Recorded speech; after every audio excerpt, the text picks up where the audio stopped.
ایک دن صبح کے وقت میں گھر سے نکلنے لگا تو گیٹ کی آگے ایک سفید رنگ کا کتا لیٹا ہوا تھا۔ میں نے پاؤں زمین پر مارا کہ وہ ڈر کے بھاگ جائے، پر تب غور کیا وہ اس کی ایک ٹانگ خون سے لت پت تھی، جیسے کسی نے اینٹ یا پتھر مارا ہو۔ وہ کتا ڈر کر زخمی ٹانگ سے ہی لڑکھڑاتا ہوا اٹھ کر تھوڑی دور جا کر بیٹھ گیا۔ میں نے غور سے اس کی شکل دیکھی تو محسوس ہوا جیسے وہ تکلیف میں روتا رہا ہو، آنسوں کے نشان باقی تھے۔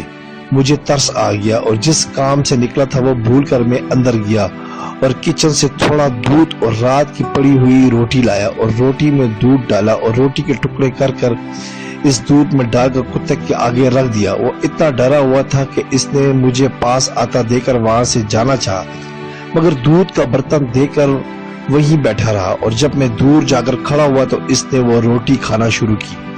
اس سے زیادہ میں کچھ نہیں کر پایا اور وہ اپنے کام پر چلا گیا۔ دوپہر کو واپس آیا تو وہ گیٹ کے آگے لیٹا ہوا تھا۔ میں نے پھر سے روٹی اور دودھ اسی برتن میں لا کر آگے رکھ دیا، پر اس بار وہ مجھے پاس دے کر ڈرنے کی بجائے پونچھ ہلا کر جلتی جلتی روٹی کھانے لگا۔ 3-4 دن یوں ہی میں نے بلا ناغہ 3 بار اسے روٹی کھلائی اور اس کی ٹانگ کا جو زخم تھے وہ خود ہی ٹھیک ہو گئے۔ اس دن کے بعد میرے گھر میں ہر آنے جانے والے کو ایک چوکیدار کی طرح سون کر چیک کرتا اور رات کو کوئی کٹکا سنتا تو فوراً بھونک کر خبردار کرتا۔ میرے بچے باہر نکلتے تو پوری کالونی میں جہاں بھی جاتے ان کے پیچھے پیچھے جاتا، مجھے دور سے آتے دیکھ کر بھاگ کر میری طرف آتا جیسے مجھ سے اداس ہو گیا ہو۔ گرمیوں کی دوپہر تھی، میں سو رہا تھا کہ اچانک کتے نے بہت عجیب طریقے سے بھونکنا شروع کیا۔ آج تک وہ ایسے کبھی نہیں بھونکا تھا۔ یوں محسوس ہو رہا تھا جیسے وہ کسی کو کاٹنے لگا ہے۔ میں اٹھ کر باہر کی طرف دوڑا تو دیکھا کتے نے ایک فقیر کی ٹانگ پکڑی ہوئی تھی اور وہ گراہ رہا تھا۔ میں بھاگ کر اس کے پاس گیا اور مجھے دیکھ کر بھی کتا اس کو چھوڑ نہیں رہا تھا، یہاں تک کہ میں نے ایک چھڑی لے کر کتے کو مارا، تب جا کر اس نے چھوڑا۔ فقیر کے پاس ایک بڑی بوری تھی، اس کے قریب جا کر اس کو منہ سے کھولنے لگا اور زور زور سے بھونکنے لگا۔ مجھے شک گزرا کہیں کوئی چیز چوری تو نہیں کر رہا تھا جو کتے نے کاٹا بھی اور اب بوری کھول رہا ہے۔ میں نے آگے بڑھ کر بوری کھولی تو اس میں میرا 3 سال کا چھوٹا بیٹا بے ہوش پڑا تھا۔ میرے پاؤں تلے سے زمین نکل گئی۔ میں نے بچے کو نکالا اور محلے دار بھی اکٹھے ہوئے تھے۔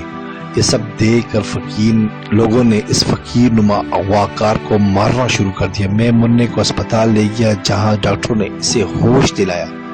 محلے داروں نے پولیس کو فون کر کے مجرم کو پکڑوایا اور اغواکار کو جیل بھجوا دیا۔